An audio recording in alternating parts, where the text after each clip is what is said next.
give me 10 seconds. I'm going to run out to the trouble. Here he comes. I'll call you about that. Governor, is Donald Trump making it increasingly difficult for Republicans to attract Hispanic voters in this election? I intend to attract Hispanic voters based on my record and based on my beliefs, and I'm going to focus on that. I can't control Donald Trump. I know he's the big personality, but the simple fact is the next president needs to unite people with a hopeful, optimistic message. High sustained economic growth where more people have a chance at earned success should be the mission, and I've got the plan to do that. Where are you on birthright citizenship? I'm opposed to changing something that's already embedded in the Constitution. How do you get your message out when Donald Trump is overshadowing all of the candidates? I invite really good journalists to come to the Varsity to watch me eat a hot dog and to be with campaign workers in a really important primary. When you hear a Republican candidate talk about deporting some 12 million undocumented people, how do you respond to that? How do you react to that? I've written a book about it. I have a plan on how you secure the border. We need to create a path to earn legal status. That's the thoughtful way of dealing with this. What Mr. Trump has proposed will cost hundreds of billions of dollars, will disrupt communities, isn't feasible, isn't practical. It appeals to people's legitimate anger that they feel like Barack Obama hasn't been fulfilling his duties of enforcing the law.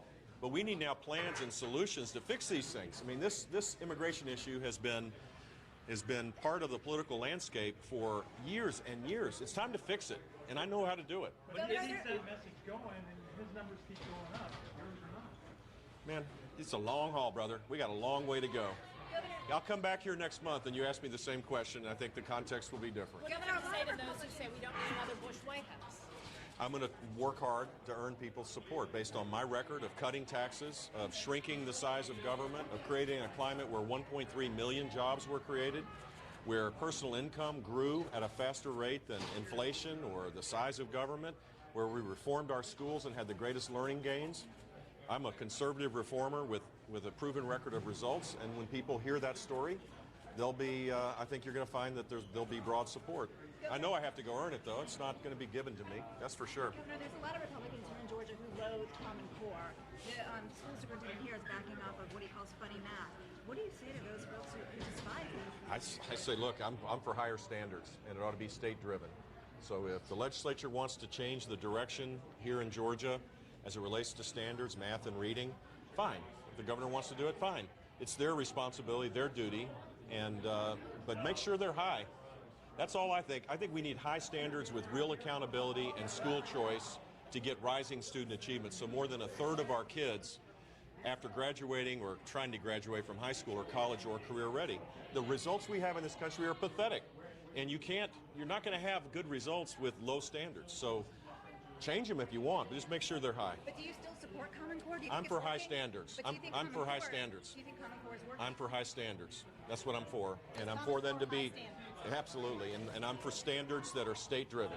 So if states want to change this, fine. The federal government should have no say in the creation of standards or content or curriculum. They should be completely out of that business. It ought to be a Georgia decision. I'm sorry, Governor, Georgians are going to get to vote next year on whether or not the state should have the power to take over failing schools. And it's creating a major confrontation between the local control advocates and those who say the state can do better. I respect Governor Deal's position on this. I think it's the right thing. We should have very little tolerance for failure because we know what the result will be.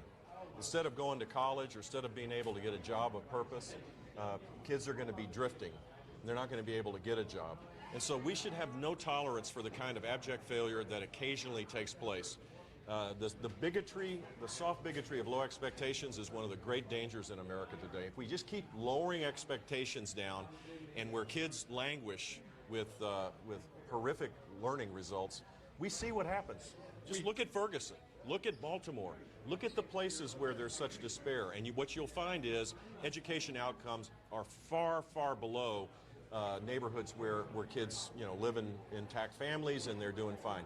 And I just don't believe America is going to work well unless we make sure that every child has their God-given ability to rise up through a quality education. So do you think this email? Well, the one here in Georgia was for the state to take over and try something different. Have high-performing charter schools be implemented. In Florida, This ought to be state by state, but in Florida we created the largest voucher programs in the country to give parents in failing schools choices that otherwise they would never have. We graded schools A, B, C, D, and F. Everybody knows an F is not as good as an A. And we rewarded schools that showed improvement, and we had no tolerance for failing schools. That's what we need, is just a sense of urgency about this. The political arguments about education need to be put aside, and we need to recognize that if you're getting a result of a third of your kids truly being college or career ready, that is a disaster for this country.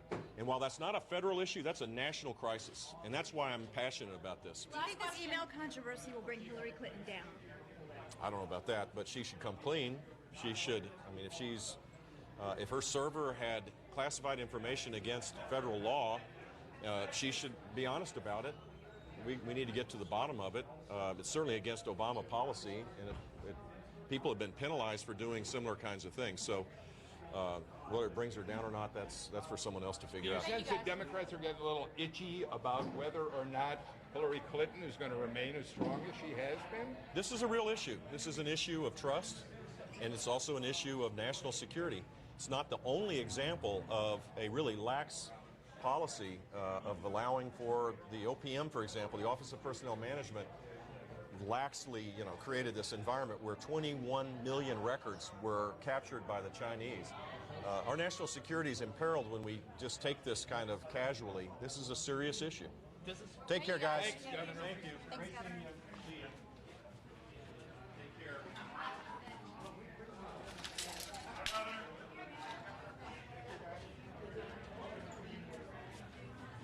Yeah, you look.